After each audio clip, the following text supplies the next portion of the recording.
Now continuing exercise 4.1, question number 6. Set up an equation in the following cases. Means you have to set up equation for the following questions. First part is Irfan says that he has 7 marbles, more than 5 times the marble Parmeet has. Irfan has 37 marble. Take m to be the number of Parmeet marble. ठीक है, क्या बोल रहे हो? इरफान कहता है कि उसके पास 7 मार्बल ज़्यादा हैं परमीत के मार्बल के 5 टाइम्स से. मीन्स अगर परमीत के पास m मार्बल हैं तो उसका जो 5 टाइम्स होगा उससे 7 ज़्यादा हैं इरफान के पास. ठीक है, इरफान के पास टोटल मार्बल कितने हैं? 37. और उन्होंने बोला है जो नंबर ऑफ मार्बल्स परमीत के हैं वो कितना मानना है हमने? m.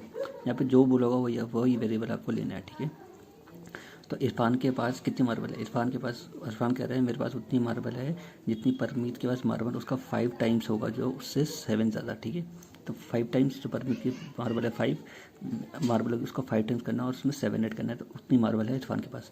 लेकिन हमें गिवन है कि इरफान के पास कितनी मार्बल है? 37. और परमीत की मार्बल कितनी लेनी? m. ठीक है, तो उसको इक्वेशन में कैसे सेटअप करेंगे? मान लिया let Parmeet has m marble, हमें जो यहाँ पे दे रखा है वेरिएबल वही लेंगे. ठीक है, तो इरफान क्या बोलते हैं? Irfan say that he has 7 marble more than Parmeet, 5 times marble Parmeet है. तो परमीत के जो मार्बल हैं उसके 5 टाइम्स से 7 ज़्यादा हैं. तो परमीत के पास कितने मार्बल थे? m. उसके 5 टाइम्स से मल्टीप्लाई करना आपको, जो भी होगा 5 टाइम्स 2 टाइम्स या 5 टाइम्स देखा था 5 टाइम्स ऑफ किसका? परमीत मार्बल से कितना ज़्यादा है? ज़्यादा के लिए ऐड. ठीक है, मोर के लिए ऐड करना है, तो कितना? 7. लेकिन हमें गिवन था कि इरफान हैज़ 37 मार्बल, तो 5m प्लस 7 इक्वल टू किसके बराबर होगा? 37 के. तो ये आपकी इक्वेशन सेटअप हो गई. ठीक है, अब सॉल्व करते हैं, m की वैल्यू निकालते हैं कि परमीत में थे कितने. 5m ऐसी 7 हो जाएगा, कितना हो जाएगा? माइनस का, तो 5m इक्वल टू 37 माइनस 7 कितना आ गया? 30. 5 इसके नीचे आ जाएगा 30 की, तो कितना आ जाएगा? 5 6 30. तो m कितना आ गया? 6. तो परमीत के पास कितने मार्बल थे? m.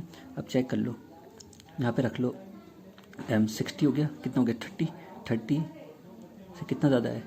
7 ज़्यादा है, 30 प्लस 7, यहाँ पे 6 रखोगे 30 आ गया, 30 प्लस 7, तो परमीत के पास 37 मार्बल आ गए. ठीक है, part 2. Lakshmi father is 49 years old. He is 4 years older than 3 times Lakshmi's age. Take Lakshmi's age to be y years. ठीक है, क्या बोल रहा हूँ? लक्ष्मी का जो फादर है उनकी एज क्या है? 49 ईयर ओल्ड. ठीक है, बता रखा है. अब उसको हर तरीके से कैसे बता रहा हूँ? He is 4 year older. Older means बड़ा, 4 साल बड़ा हैं किससे? Than 3 times of Lakshmi. जो लक्ष्मी की एज होगी उसकी उसका जो एज का जो 3 टाइम्स होगा उससे 4 ज़्यादा है. ठीक है, तो लक्ष्मी की एज जो भी हो उसका पहले 3 टाइम्स करना है, उसमें फिर 4 ऐड करके जो वो इक्वेशन बनेगी वो एज किसकी होगी? लक्ष्मी की फादर की. ठीक है, उन्होंने बोला take Lakshmi age be Y. ठीक है, तो आपको you have to set up an equation for this question. So Lakshmi age equal to Y S. अब जो लक्ष्मी की फादर की जो कैसी है उन्हें स्टेटमेंट में बता रखा है. ही is 4 year older. Older means बड़ा, तो बड़े के लिए मोर के लिए करते हैं प्लस, तो प्लस लेकिन किससे? लक्ष्मी की एज से. लक्ष्मी की एज के कितने टाइम्स? लक्ष्मी की एज उसके 3 टाइम्स से 4 ज़्यादा. तो लक्ष्मी की एज क्या है? वाई. उसका 3 टाइम्स कितना हो जाएगा? 3y. उससे कितने ज़्यादा है? 4 ईयर्स. तो 4 के लिए मोर के लिए करेंगे ऐड, तो ये है लक्ष्मी की फादर की एज. जो लक्ष्मी की फादर हैं वो लक्ष्मी की एज के 3 टाइम्स से कितने ज़्यादा हैं? 4 ईयर्स ओल्ड. ठीक है, लेकिन it is given that Lakshmi father age is 49. So तो यही चीज़ उनने स्टेटमेंट में बोली और ऐसे और नंबर में दे रखी. तो जो ये स्टेटमेंट में दे रखा, जो इक्वेशन दे रखी है, जो ये एक्सप्रेशन दे रखा और जो ये एज दे रखी है, दोनों इक्वल होंगे, क्योंकि ये भी तो लक्ष्मी की एज है, लक्ष्मी की फादर की एज है, और ये भी क्या लक्ष्मी की फादर एज है, दोनों क्या होंगे? इक्वल होंगे. तो 3y प्लस 4 इक्वल टू 49 होगा. तो ये हो गई हमारी इक्वेशन सेटअप. ठीक है, 3y ऐसे का 4 प्लस का 4 लगे क्या हो जाएगा? माइनस का, तो 49 माइनस 4 कितना बचेगा? 45. 3y equal to 45. ये 3 इसके नीचे आ जाएगा, तो 3 टेबल में 45 कब आता है? 15 टाइम्स. लक्ष्मी की एज कितनी है? 15. यहाँ पर रख लो, 15 3 जा 45, 45 प्लस 4 49. आगे लक्ष्मी की फादर की एज 49. यहाँ पे वैल्यू चेक कर सकते हो कि लक्ष्मी की जो लक्ष्मी की फादर की एज वो 49 है.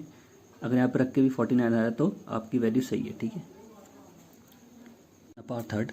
The teachers tell the class that the highest marks obtain by a student in her class is twice the lowest marks plus 7.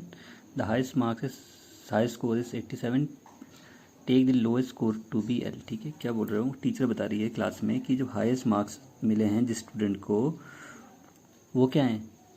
Twice हैं द लोएस्ट मार्क्स प्लस 7, जिसके भी सबसे कम मार्क्स आए हैं, एक तो क्लास में स्टूडेंट है उसमें जिसके सबसे ज़्यादा मार्क्स आए हैं, मैम बता रही है जो हाईएस्ट मार्क्स है वो क्या है, जो सबसे कम मार्क्स वाला लड़का है उसके ट्वाइस से 7 ज़्यादा हैं, ठीक है,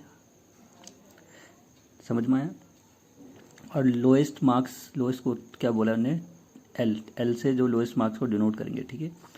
तो teacher tell the class that highest marks obtain by a student in her class is twice the lowest marks plus 7, ठीक है। जो भी हाईएस्ट मार्क्स होंगे लोएस्ट मार्क्स के ट्वाइस से कितना ज़्यादा है, 7, ठीक है। जो भी लोएस्ट मार्क्स का ट्वाइस आएगा उसमें कितना ऐड करना आपको, 7, जो आंसर आएगा वो क्या होगा, हाईएस्ट मार्क्स, ठीक है। सो लोएस्ट मार्क्स कितना दे रखा हमें, एल, जो वेरिएबल दे रखा आपको वही लेना है, ठीक है। अब हाईएस्ट मार्क्स के बारे में क्या बता रहे हैं, लेकिन उन्होंने साथ में बता भी रखा कि हाईएस्ट मार्क्स कितना है, 87, ठीक है, और स्टेटमेंट में भी बता रखा है, ठीक है। तो जो ये हाईएस्ट मार्क्स है और जो स्टेटमेंट हम एक्सप्रेशन फॉर्म करेंगे दोनों क्या होंगे, इक्वल, क्योंकि भाई हाईएस्ट मार्क्स के बारे में स्टेटमेंट बता रहे हो, हाईएस्ट मार्क्स गिवन भी है, ठीक है। तो हाईएस्ट मार्क्स इक्वल टू क्या है बता रहे हैं, जो लोएस्ट मार्क्स के ट्वाइस से 7 ज़्यादा, तो लोएस्ट मार्क्स कैसे लिखेंगे, हाईएस्ट मार्क्स को कैसे लिखेंगे, बता रखा है जो लोएस्ट मार्क्स है वो क्या है, एल, उसके ट्वाइस से कितना ज़्यादा है, 7 ज़्यादा, तो ज़्यादा के लिए क्या करेंगे, ऐड, और ट्वाइस के लिए मल्टीप्लाई, तो 2L + 7 ये क्या हो गया, हाईएस्ट मार्क्स, ठीक है। ये तो एक्सप्रेशन फॉर्म आ गया, लेकिन it is given that highest score is 87, तो भाई ये भी हाईएस्ट मार्क्स है और ये भी हाईएस्ट मार्क्स है, दोनों बराबर होंगे, तो 2L + 7 = 87 हो जाएगा।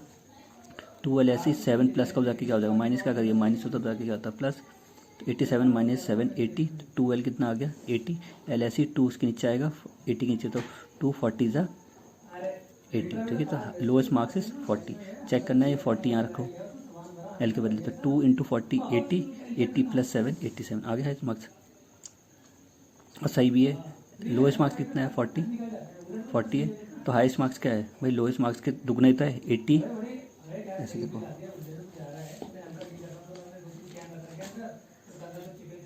ये हाईएस्ट मार्क्स क्या है, लोएस्ट मार्क्स क्या था 40, अब उसका ट्वाइस करो, दुगना हो गया, तो 80 आ गया, लेकिन और 7 ज़्यादा, ठीक है। Last part of this question, part 4, in an isosceles triangle the vertex angle is twice either base angle, ठीक है। Let the base angle be B in degree, remember that is sum of the angle of a triangle is 180। क्या बोल रहे हैं, एक triangle है isosceles triangle वो होता है इट हैव 2 इक्वल साइड, ठीक है, दो भी कोई भी जिसकी भी ट्राइंगल की 2 इक्वल साइड होगी वो क्या होगा, आइसोसेलेस, ठीक है। आइसोसेलेस हो गया पेपर, ठीक है, आइसोसेलेस हो गया, ये आपका ट्राइंगल होगा आइसोसेलेस, ये 2 साइड इक्वल हो जाएगी, ये 2 साइड हो गई इक्वल, तो ये क्या है आइसोसेलेस। आप क्या बोल रहे हो, the vertex angle is twice, the vertex angle means ये वाला, ये ऊपर ये वर्टेक्स एंगल है, और जो ये हैं ये दोनों क्या है, बेस एंगल, ठीक है, क्योंकि बेस है इसी के ऊपर ट्राइंगल खड़ा है, तो ये बेस एंगल हो गया और ये वर्टेक्स वाला है, ठीक है। तो N isosceles triangle vertex angle, जो वर्टेक्स एंगल है ये वाला वो क्या है, ट्वाइस है बेस एंगल का, आइदर बेस में कोई सा भी, ये भी बेस एंगल, 2 है बेस एंगल, तो किसी भी एक बेस एंगल का क्या है, दुगुना है, ठीक है। अगर आप ये लोगे तो उसका भी दुगुना होगा, अगर ये लोगे तो उसका भी, दोनों का आइदर है ना, क्योंकि बेस एंगल दोनों क्या होते हैं, इक्वल होते हैं। आइसोसेलेस ट्राइंगल में दोनों साइड इक्वल होती है और जो बेस एंगल होते हैं वो भी क्या होते हैं, इक्वल, ठीक है। और हमने उन्हें बोला कि let the base angle be in degree, और remember the sum of a triangle is 180, और ट्राइंगल के तीनों इंटीरियर एंगल का सम कितना होता है, 180, ठीक है। 3 साइड फिगर के जो टोटल सम होता है इंटीरियर एंगल का वो क्या होता है, 180, ठीक है। इसको ऐड करोगे इस एंगल को, इसको ऐड करोगे इसको, कितना देगा 180, ठीक है। तो मैंने मान लिया लेट बेस एंगल बी, जो बेस एंगल है वो बी से डिनोट करने के, आपने बोला है बी लेना है, तो बेस एंगल बी होगा, क्योंकि और हमें पता है ट्राइंगल आइसोसेलेस है, तो ये बेस एंगल बी है, तो ये वाला भी क्या होगा बी, क्योंकि बेस एंगल दोनों क्या होते हैं, इक्वल होते हैं आइसोसेलेस में, ठीक है। ये 2 साइड इक्वल होती है और बेस एंगल भी क्या होते हैं, इक्वल। अगर आप इसे एक्स लेते तो ये भी एक्स होता है, ठीक है, अगर इसे वाई लेते तो ये भी वाई लेता।